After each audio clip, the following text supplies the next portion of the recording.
మన పూర్ణిమలో కళ్యాణం కమనీయం సేల్స్ ప్రతి 15,000 రూపాయల కొనుగోలుపై కంచి కాటన్ శారీ ఉచితం.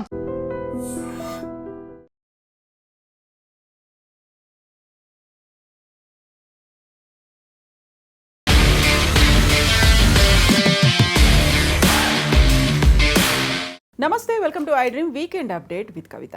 నేను పార్టీ మారలేదు, ఇప్పటికీ బీఆర్ఎస్లోనే కొనసాగుతున్నాను. బీఆర్ఎస్ పార్టీకి చెందినటువంటి ఎమ్మెల్యేనే.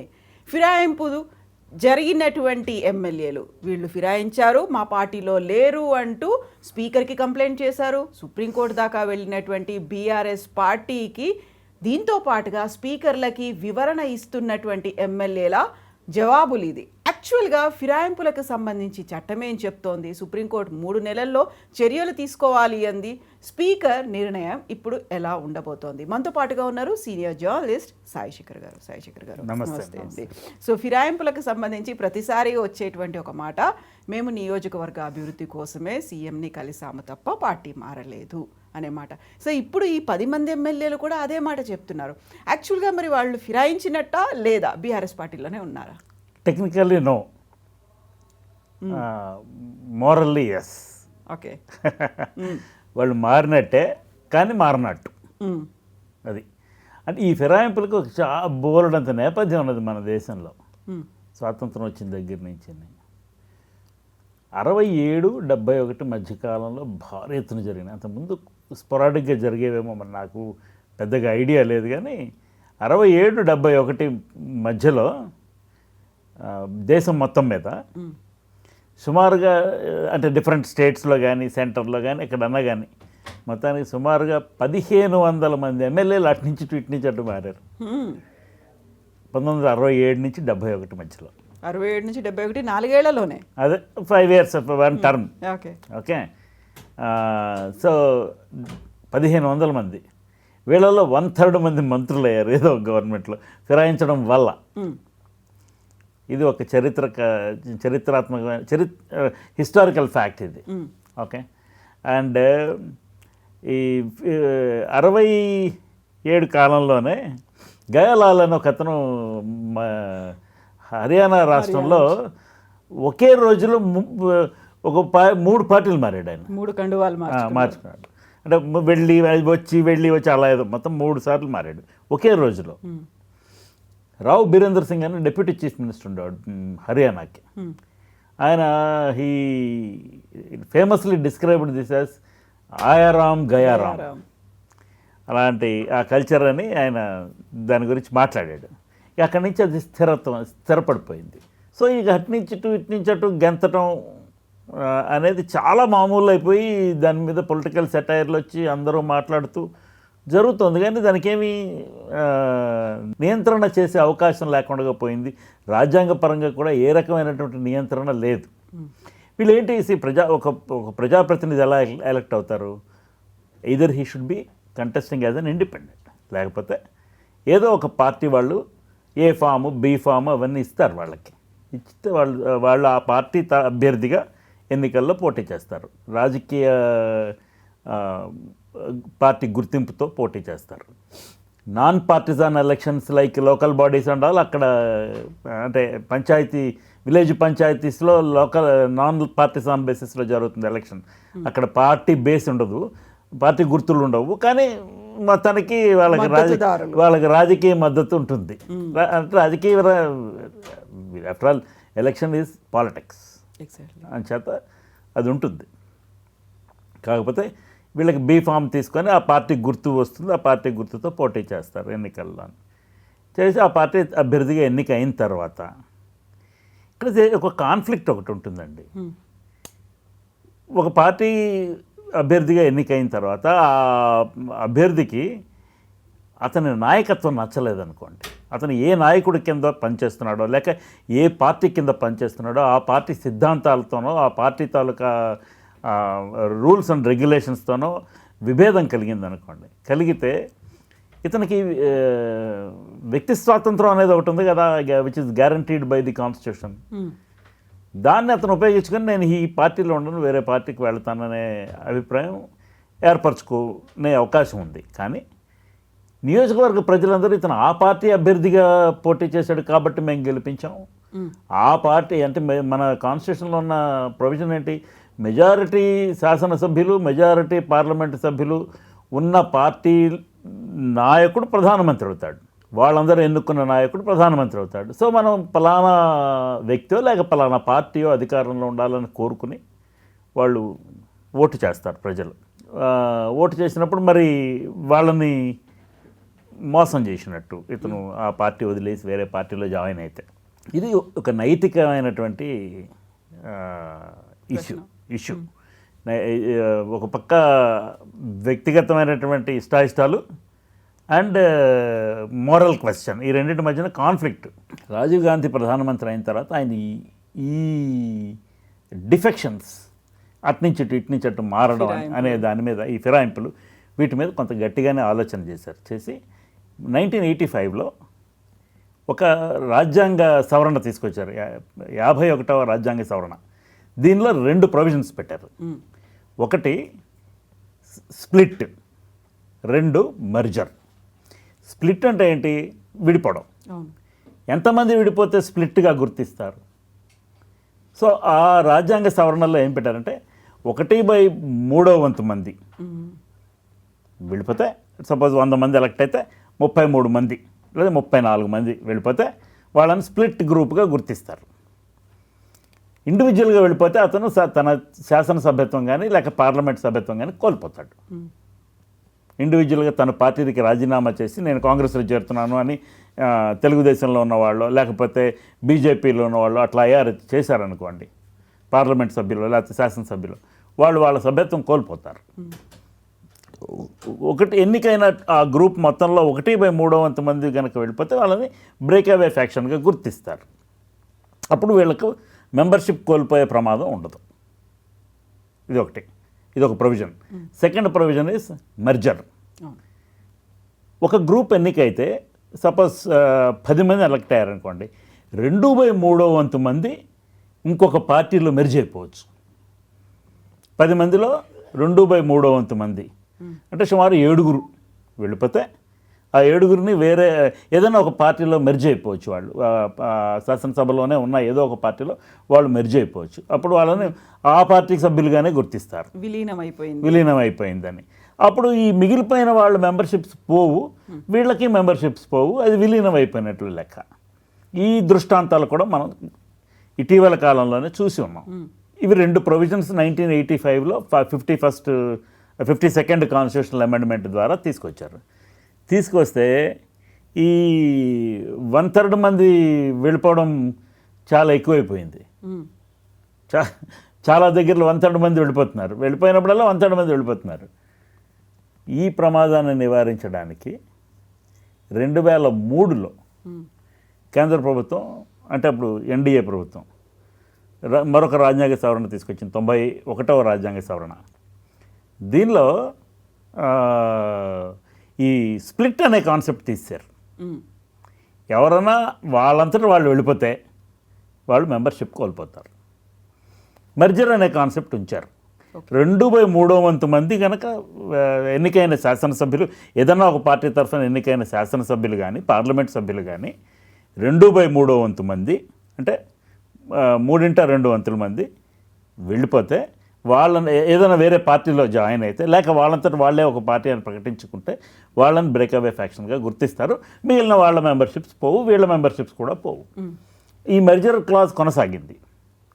ఆ ముందరది మాత్రం అసలు వెళ్ళిపోతే బ్రేక్అవే అయితే మెంబర్షిప్ కోల్పోయినట్టే. 2014 నుంచి తెలంగాణ ప్రత్యేక రాష్ట్రంగా ఏర్పడిన తర్వాత చంద్రశేఖరరావు గారు 63 స్థానాలతో ముఖ్యమంత్రిగా ఎన్నికయ్యారు. ఫస్ట్ టర్మ్ 2014లో he got a simple majority. Simple majority అంటే ఏంటి, టోటల్ శాసనసభలో ఉన్నటువంటి సీట్లలో సగం సీట్ల కంటే 1 సీట్ ఎక్కువ వచ్చినా అది సింపుల్ మెజారిటీ. మనకు 119 శాసనసభ స్థానాలు ఉన్నవి తెలంగాణలో. 119లో సగం అంటే 60. ఒక మ్యాజిక్ ఫిగర్ క్రాస్ 60 క్రాస్ అయితే ప్రభుత్వం ఏర్పాటు చేయొచ్చు. ఆయనకు 3 ఎక్స్ట్రా వచ్చారు, సో 63. ఎంఐఎం వాళ్ళు మద్దతు ఇచ్చారు బయట నుంచి జారకుండా. సో 70. ఆ తర్వాత చాలామంది వివిధ పార్టీల నుంచి అవును. దీంట్లో జాయిన్ అయ్యారు. రేవంత్ రెడ్డి గారు చేరలేదు, ఆయన శాసనసభ్యుడిగా ఎన్నికారు. కానీ ఎర్రబెల్లి దయాకర్రావు నేతృత్వంలో ఈ 2/3 వంతు క్లాజ్ వాడుకుని తెలుగుదేశం పార్టీ మెర్జ్ అయిపోయింది బీఆర్ఎస్ టీఆర్ఎస్లో. సో కేసీఆర్ గారి పార్టీ అందాం మనం. కేసీఆర్ గారి పార్టీలో వీళ్ళందరూ మెర్జ్ అయిపోయారు. తెలుగుదేశం తరఫున ఎన్నికైన కొంతమంది అవతల ఉండిపోయారు, వాళ్ళు ఇటు రాలేదు. వాళ్ళు శాసనసభ్యత్వం కోల్పోలేదు, వీళ్ళు సభ్యత్వం కోల్పోలేదు. Because it was a merger. Congress నుంచి కొంతమంది వచ్చారు. అసలు తెలుగుదేశం పార్టీ నుంచి తలసాని శ్రీనివాస్ యాదవ్ లాంటి వాళ్ళని తీసుకొని ఈ మెర్జర్ జరగక ముందే ఆయనను మంత్రివర్గంలోకి తీసుకున్నారు కేసీఆర్ గారు. సో ఈ అప్పుడు కూడా ఇలాగ ఫిర్యాదు చేయటం, స్పీకర్ నోటీస్ ఇవ్వడం, ఇవన్నీ నడుస్తున్నాయి. ఇదంతా ఒక రాజ్యాంగ ప్రక్రియ, డిలే. ఇప్పుడు స్పీకర్ నువ్వు ఈ 3 నెలలలోపు మీరు ఏదో ఒక నిర్ణయం తీసుకోండి అని సుప్రీంకోర్టు మొన్న ఇచ్చినటువంటి రూలింగ్ ఏదైతే ఉందో అది సూచన మాత్రమే. వాళ్ళు స్పీకర్ని ఆదేశించలేరు. ఇప్పుడు ఉదాహరణకి ఈ బిల్లులు ఒక పర్టికులర్ డెడ్ లైన్లో మీరు క్లియర్ చేయాలా వద్దా, గవర్నర్కి రాష్ట్రపతికి డెడ్ లైన్లు విధించాలా వద్దా అనే అంశం మీద రాష్ట్రపతి గారు అడిగిన 13 ప్రశ్నలకి సుప్రీంకోర్టు కాన్స్టిట్యూషనల్ బెంచ్ రోజు హీరింగ్ చేసి ప్రస్తుతానికి తీర్పును రిజర్వ్ చేసి పెట్టింది. అట్లానే speaker legislature is an independent body, judiciary is another independent body. So వీళ్ళని వాళ్ళు నిర్దేశించలేరు. అన్ఫార్చునేట్లీ మన దగ్గర 3 సెటప్స్ ఉంటాయి: legislature, executive and judiciary. Legislature cannot control judiciary. Judiciary cannot impose restrictions on legislature within the broad circumstancesలో తప్ప. అది కూడా సూచనలు మాత్రమే చేయగలరు. ఈ ఎగ్జిక్యూటివ్ మాత్రం అందరూ రూల్స్ ఇవ్వగలరు. Executive is governed by the legislature, executive is also given rulings by the judiciary. Executive అంటే అధికారులు, బ్యూరోక్రసీ. ఇప్పుడు ప్రస్తుతం ఈ విషయానికి వస్తే మన శాసనసభ్యులు 10 మంది శాసనసభ్యులు బీఆర్ఎస్ నుంచి they switched their loyalties to the Congress. ఒకళ్ళ తర్వాత ఒకళ్ళుగా 10 మంది వెళ్ళారు. వెళ్ళి రేవంత్ రెడ్డి గారి నాయకత్వాన్ని బలపరిచారు. బలపరచడం అంటే ఏంటి, ఓపెన్గా దానికి ఎక్కడ ఓటింగ్ జరిగినప్పుడు వేయడం అలాంటి పరిస్థితి కాదు. ఇంకా రేవంత్ రెడ్డి గారికి తగిన నెంబర్లు ఉన్నాయి. 64 మంది కాంగ్రెస్ శాసనసభ్యులు గెలిచారు, ఒక సిపిఐ శాసనసభ్యుడు గెలిచారు. వాళ్ళు పొత్తుతో పోటీ చేశారు. ప్లస్ కంటోన్మెంట్లో ఒక శాసనసభ్యురాలు చనిపోతే బీఆర్ఎస్ శాసనసభ్యురాలు ఉప ఎన్నిక జరిగితే కాంగ్రెస్ సభ్యుడు గెలిచాడు. సో వాళ్ళకి తగినంత మెజారిటీ ఉన్నది. బట్ ఈ 10 మంది తాలూకా మోరల్ సపోర్ట్ కూడా ఉన్నది. ఒక నుంచి ఎంఐఎం తాలూకా మోరల్ సపోర్ట్ కూడా ఉన్నది. అయితే వీళ్ళ భవిష్యత్ ఏంటి? దీని మీద బీఆర్ఎస్ పార్టీ స్పీకర్కి ఫిర్యాదు చేశారు. స్పీకర్ చర్య తీసుకోవటం లేదని సుప్రీంకోర్టు దాకా వెళ్ళారు. సుప్రీంకోర్టు మీరు 3 నెలల్లో ఏదో ఒక నిర్ణయం తీసుకోండి అని ప్రకటించారు. ప్రకటించిన తర్వాత ఇప్పుడు ఆయన నోటీసులు ఇచ్చారు. ఇస్తే వీళ్ళందరూ రిప్లైలు ఇచ్చారు. Everybody has given bunches of document for supporting their decision. మేము బీఆర్ఎస్లోనే ఉన్నాము, మేము మా నియోజకవర్గ అభివృద్ధి కోసం మాత్రమే ముఖ్యమంత్రిని కలిసాము, పెండింగ్ నిధులు ఉన్నాయి అని ఈ రీజన్స్ అన్నీ తీసుకున్నారు. అండ్ వాళ్ళు ఎక్కడ ప్రభుత్వానికి అనుకూలంగాను బీఆర్ఎస్ ఇచ్చిన విప్ను ధిక్కరించి ఓటు వేసిన సందర్భం ఏమి హైలైట్ కాల. అలాంటిది ఏమైనా ఉంటే బీఆర్ఎస్కి దాన్ని కొంచెం హైలైట్ చేసుకోవడానికి చూపించడానికి అవకాశం ఉంటుంది. ఇప్పుడు బీఆర్ఎస్కి ఆ సమాధానాలు పంపించారు వీళ్ళు. పంపించిన తర్వాత వీళ్ళు మళ్ళీ వాళ్ళు రెస్పాన్స్ ఇస్తారు. సో కొంత ప్రక్రియ జరిగిందిగా. ఇప్పుడు తర్వాత 3 నెలలలోపు చర్య తీసుకోమన్నారు స్పీకర్ని. ఆయన 3 నెలలలోపు చర్య తీసుకున్నారు. వాళ్ళ దగ్గర నుంచి సమాధానాలు తెప్పించారు. చర్య 1 అయిపోయింది. చర్య 2 దాన్ని బీఆర్ఎస్ పంపించారు. పార్టీ చర్చించుకొని వాళ్ళు 2-3 రోజుల్లో రిప్లైలు ఇస్తారు. ఇదంతా తప్పు, వీళ్ళు నిజంగానే మారిపోయారని వాళ్ళకున్న ఆధారాలు వాళ్ళు రుజువుల కింద పెడతారు. వీళ్ళకున్న రాజ్యాంగపరమైనటువంటి వెసులుబాటుని వీళ్ళు వాడుకొని అది కరెక్ట్ కాదని వీళ్ళు మళ్ళీ కౌంటర్ చేస్తారు. ఈ ఆర్గ్యుమెంట్స్ కొనసాగుతాయి. దీనికి అడ్జుడికేటింగ్ అథారిటీ స్పీకరే. ఇది కొనసాగుతూ ఉంటుంది. ఈలోపు ఇద్దరు శాసనసభ్యులు సమయం కోరారు, కడియం శ్రీహరి గారు, దానం నాగేందర్ గారు. వీళ్ళిద్దరూ కొంచెం గట్టిగా కుదిమట్టంగా ఇరుక్కుపోయారు. దానికి కారణం ఏంటంటే దానం నాగేందర్ కాంగ్రెస్ అభ్యర్థిగా సికింద్రాబాద్ లోక్సభ నుంచి పోటీ చేశారు. ఆయన బీఆర్ఎస్ శాసనసభ్యుడిగా ఎన్నికై దానికి రాజీనామా చేయకుండా శాసనసభ్యుడిగా ఉంటూ ఖైరతాబాద్ నుంచి ఆయన కాంగ్రెస్ పార్టీలో చేరి కాంగ్రెస్ కండువా కప్పుకొని కాంగ్రెస్ గుర్తు మీద ఎన్నికల్లో పోటీ చేశారు. వాళ్ళు గెలిచింటే మానేసి ఉండేవాళ్ళు, ఈ బీఆర్ఎస్కి రిజైన్ చేసి ఉండేవాళ్ళు ఎమ్మెల్యే పదవికి. కానీ గెలవలేదు కాబట్టి ఆయన ఓడిపోయారు కాబట్టి ఆ పదవి అలాగే ఉంచుకున్నారు. బట్ అతని మీద ఆ ఛార్జ్ కొనసాగే అవకాశం ఉంది. అందుకని ఆయన ఇంకా లీగల్ ఎక్స్పర్ట్ ఒపీనియన్ తీసుకోవడానికి ఆయన కొంచెం టైం తీసుకున్నారు. అలానే కడియం శ్రీహరి గారు డిప్యూటీ చీఫ్ మినిస్టర్ దాకా చేశారు. ఆయన పార్లమెంట్ సభ్యుడిగా ఉంటే ఆయన్ని తీసుకొచ్చి డిప్యూటీ చీఫ్ మినిస్టర్ చేసి లెజిస్లేటివ్ కౌన్సిల్లో పెట్టారు కేసీఆర్. ఆయన వాళ్ళ డాటర్ కావ్య గారికి బీఆర్ఎస్ టికెట్ ఇచ్చింది, లోక్సభ టికెట్ అనౌన్స్ చేసిన తర్వాత వాళ్ళు పార్టీ మారి శ్రీహరి గారు ఆయన లాయల్టీ రేవంత్ రెడ్డి గారికి స్విచ్ చేసి కావ్య గారిని ఎన్నికల్లో పోటీ చేయించారు, ఆవిడ గెలిచారు. ఓకే, ఇప్పుడు ఇది పరిస్థితి. ఇది చిత్రం ఏంటంటే ఈ రాజ్యాంగపరమైనటువంటి వెసులుబాట్లు, రాజ్యాంగపరమైనటువంటి చిన్న చిన్న loop holes and the moral binding, వీటన్నిటి గురించి అపారమైన జ్ఞానం ఉండి శాసనసభని తన చేత్తో నిర్వహించిన పోచారం శ్రీనివాసరెడ్డి గారు కూడా ఇప్పుడు ఆ 10 మందిలో ఒకరు. ఆయన టేబుల్ మీద కూడా ఇలాంటి ఆరోపణలు వచ్చినాయి. ఎందుకంటే కేసీఆర్ 2018లో ముఖ్యమంత్రిగా ఎన్నికైన తర్వాత అత్యధిక మెజారిటీతో 88 మంది శాసనసభ్యులు ఎన్నికైన తర్వాత కూడా ఆయన 14 మందిని లాగేసుకున్నారు కాంగ్రెస్ నుంచి. ఆ ప్రాసెస్ మరి వాళ్ళు అభ్యంతరం పెట్టారు. ఆ ప్రాసెస్లో బట్టి విక్రమార్క గారు ప్రతిపక్ష నాయకుడు హోదా కూడా కోల్పోయారు. సో ఈ దాని తాలూకా లీగాలిటీని వాళ్ళు ప్రశ్నిస్తూనే ఉన్నారు. ఆయన ఆ శాసనసభ్యుల్ని బీఆర్ఎస్లో చేర్చుకోవడం అనే దాని లీగాలిటీని వాళ్ళు ప్రశ్నిస్తూనే ఉన్నారు. అది ఇంకా అపరిష్కృతంగా ఉండగానే మళ్ళీ ఎన్నికలు వచ్చినాయి. ఇప్పుడు ఇది కూడా అలాగే అవుతుంది. ఇప్పుడు 1.5 సంవత్సరం అయింది. స్పీకర్ గారు తన చర్య 1, చర్య 2 చేశారు కదా, బీఆర్ఎస్ వాళ్ళు వాళ్ళ రెస్పాన్స్ ఇస్తారు కదా, ఇంకా he will also wait for వాళ్ళు సమయం కోరారు కదా మిగతా ఇద్దరు శాసనసభ్యులను. ఇప్పుడు వీళ్ళందరికీ సమయం కోరడానికి అవకాశం ఉన్నప్పుడు అతనికి ఉండదేంటి? ఆయన తన సమయం తీసుకుంటారు. 3 నెలల్లో మీరు చర్య తీసుకోమన్నారు, I started acting on it అని సుప్రీంకోర్టుకి చెప్తారు. బట్ దే ఆర్ రిక్వెస్టింగ్ వాళ్ళు కొంచెం టైం పొడిగించమని. వాళ్ళిద్దరు సరే, ఈయన ఇప్పుడు వాళ్ళ రిప్లైలు కూడా వచ్చాయనుకోండి, వచ్చిన తర్వాత వీళ్ళ రిప్లైలతో నేను సంతృప్తి చెందాను, వీళ్ళు బీఆర్ఎస్ సభ్యులుగానే ఉన్నారు, ఎన్నికైన పార్టీ నుంచి రాజీనామా చేయలేదు అని స్పీకర్ ఒక రూలింగ్ ఇస్తే ఏమిటవుతుంది? అతను చర్య తీసుకున్నట్టు, వీళ్ళ శాసనసభ్యత్వాలు పోవు, వీళ్ళు ముఖ్యమంత్రి గారికి అనుకూలంగా శాసనసభలో వ్యవహరిస్తారు.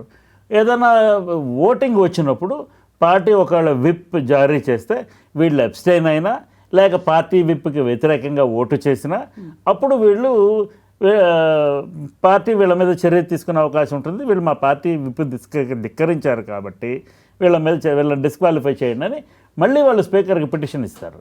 అప్పుడు మళ్ళీ speaker will take his time, cool time to take a decision. ఈలోపు ఈ శాసనసభ కాలం పూర్తయిపోతుంది. అందులోనూ ఆత్మ ప్రబోధానుసారం అనేది ఉండదు దీంట్లో అదే ఉండదులేండి. ఆత్మ ప్రబోధానుసారం శాసనసభలో ఓటేయడానికి కుదరదు.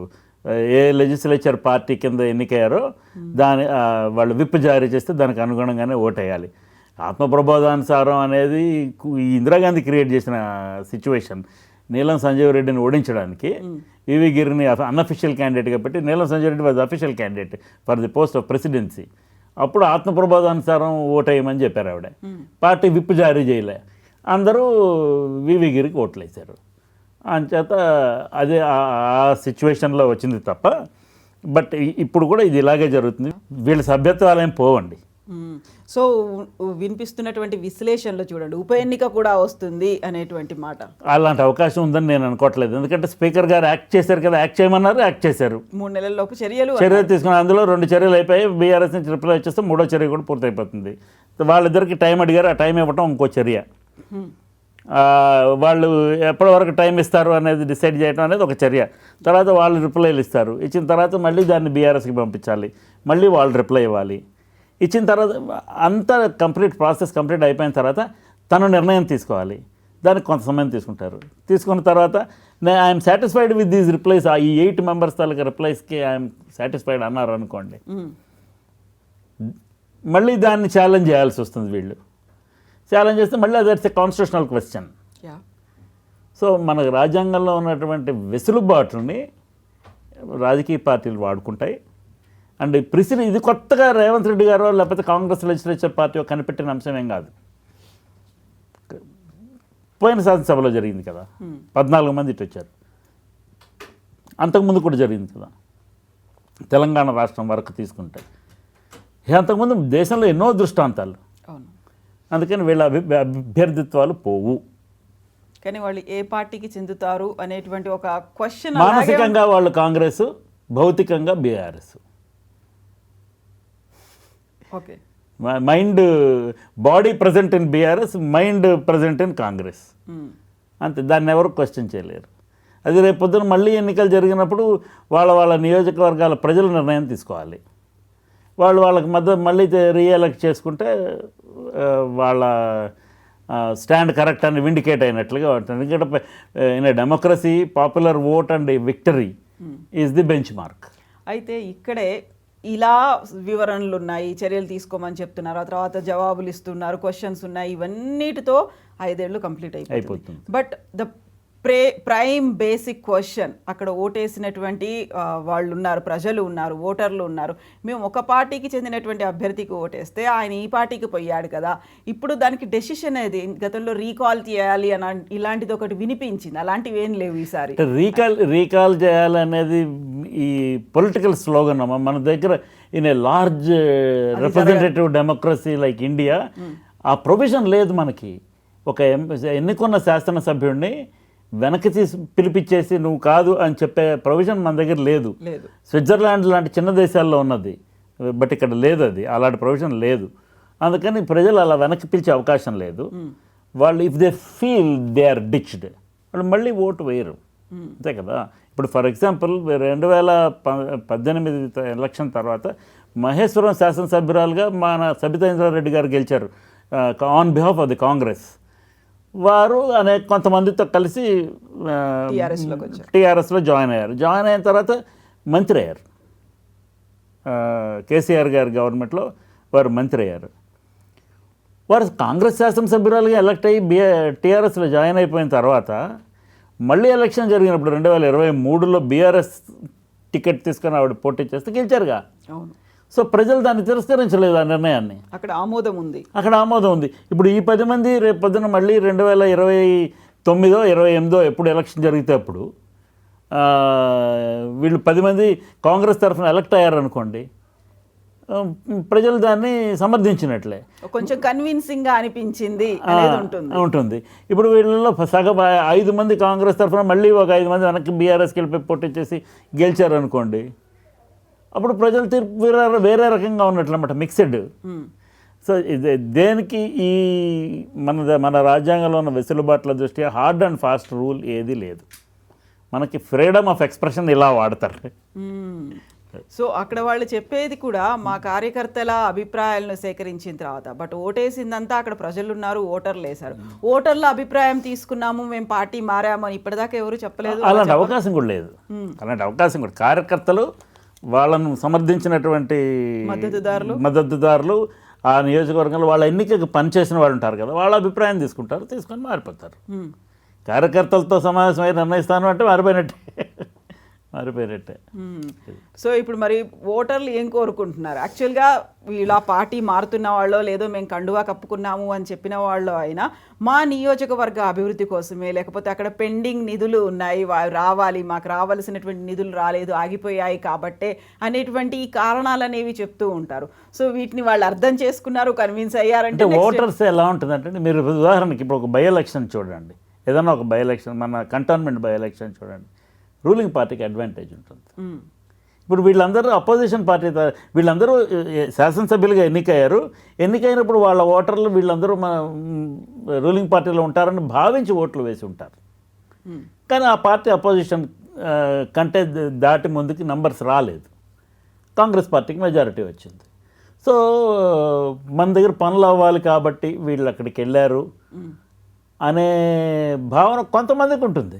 అంటే ఎంతమంది ఈయన సపోజ్ 1,00,000 మంది ఓటర్లలో ఎంతమందికి అలాంటి అభిప్రాయం ఉంటుందనేది మనం క్వాంటిఫై చేయలేం, కానీ some people will be convinced ఇలాంటి వెర్షన్తో. అరే మన కోసమే పార్టీ మారాడు అనే భావన ఉండొచ్చు ఇప్పుడు. ఎందుకంటే ఇప్పుడు 14 మంది బీఆర్ఎస్లోకి మారారు కదా పోయినసారి, అప్పుడు ఏమిటైంది. So public opinion also keeps changing. పరిస్థితిని బట్టి, దేశ కాలమాన పరిస్థితులను బట్టి పబ్లిక్ ఒపీనియన్ చేంజ్ అవుతుంది. సో అప్పుడు మాకు కావాల్సినటువంటి నిధులు లేకపోతే మా కోసమే పార్టీ మారాడు అనేటువంటి ఒక యాక్సెప్టెన్సీ ఉంటే ఓకే. బట్ ఇక్కడే సుప్రీంకోర్టు చేసినటువంటి ఇంకో కీలకమైన వ్యాఖ్య, 3 నెలల్లో నిర్ణయం తీసుకోండి, చర్యలు తీసుకోండి అని ఎందుకు టైం బౌండ్ పెట్టారు అంటే, ఒకవేళ మీరు కనుక మేము టైం పెట్టకపోతే అది ఎక్సీడ్ అవుతుంది, అప్పటికి పదవీ కాలం పూర్తయిపోతుంది, అప్పుడు చర్యలు తీసుకోవడానికి అన్నారు కదా. అనేది. సో చర్యలు తీసుకోండి అనేది ఒక సూచన. సరే రూలింగ్ అనుకుందాం, supreme court has ordered the speaker to take decisions అని అనుకుందాం for the sake of argument. అది చేయలేరు, అది ట్రెస్పాసింగ్ ఆఫ్ దేర్ జ్యూరిస్డిక్షన్ అవుతుంది. కానీ అయిందిగా, పోనీ స్పీకర్ గారు దాన్ని ఛాలెంజ్ చేయలే, మీరెవరు నాకు రూలింగ్ ఇవ్వడానికి అని ఛాలెంజ్ చేయలేదు. సుప్రీంకోర్టు సూచన మేరకు ఆయన నోటీసులు ఇచ్చారు, వాళ్ళ దగ్గర నుంచి రిప్లైలు తీసుకున్నారు. తీసుకున్న తర్వాత I'm satisfied with these replies అన్నారు అనుకోండి స్పీకర్ గారు, then what will Supreme Court say? అప్పుడు మళ్ళీ దానికి న్యాయ ప్రక్రియ స్టార్ట్ అవుతుంది. సో అప్పుడు బీఆర్ఎస్ ఒక డెసిషన్ తీసుకోవాలంటారా, వాళ్ళు ఎలా ఫైట్ బ్యాక్ చేస్తారు అనే దాని మీద ఉంటుంది. ఇది కంటిన్యూస్గా అంటే అవతల వాళ్ళు ఏం చేశారో వీళ్ళు చూస్తున్నారుగా. So they will practice the same thing. కొత్త there is no novelty in this. ఈ ప్రాసెస్ కొనసాగుతుంది అంతే. సో ఇప్పుడు జూబ్లీహిల్స్కి తోడుగా ఇంకొక 10 అసెంబ్లీ సెగ్మెంట్లలో ఉప ఎన్నిక వస్తోంది అనేది నేను 8 అయితే అవకాశం లేదండి. ఇప్పుడు ఈ దానం నాగేందర్ గారు, కడియం శ్రీహరి గారు ఏం నిర్ణయం తీసుకుంటారు, వాళ్ళు ఏం సమాధానం చెప్తారు స్పీకర్కి, ఒకవేళ స్పీకర్ నిజంగానే వాళ్ళ రిప్లైలతో సాటిస్ఫై అవుతారా లేక వాళ్ళని డిస్క్వాలిఫై చేస్తారా, ఈ రెండు కొంచెం ట్రిక్కీ సీట్స్. బట్ మిగతా వాళ్ళందరూ safe. Yes, Andy. Thank you so much. Thank you. And for more videos, Please subscribe to iDream. Please subscribe to iDream. Please subscribe iDream. And please subscribe to iDream. For more videos, subscribe to iDream. please like, share, and subscribe to the channel. Congratulations, iDream. Subscribe to iDream. Subscribe to iDream. So subscribe to iDream Media. iDream team andarki huge congratulations. Please subscribe iDream Media. Please subscribe to iDream. Subscribe iDream. Please subscribe to iDream. iDream అంటే నా కళల ఛానల్ను subscribe చేసుకున్న నోరు తిరుగుతలేదు, మీరైతే గంట గుర్తు కొట్టండి. For more such videos, please subscribe to iDream. Subscribe to iDream. Please subscribe to iDream. Please subscribe iDream Media. Please do subscribe to iDream. Please subscribe to iDream Media. For best entertainment and information, please subscribe iDream. And don't forget to subscribe to iDream.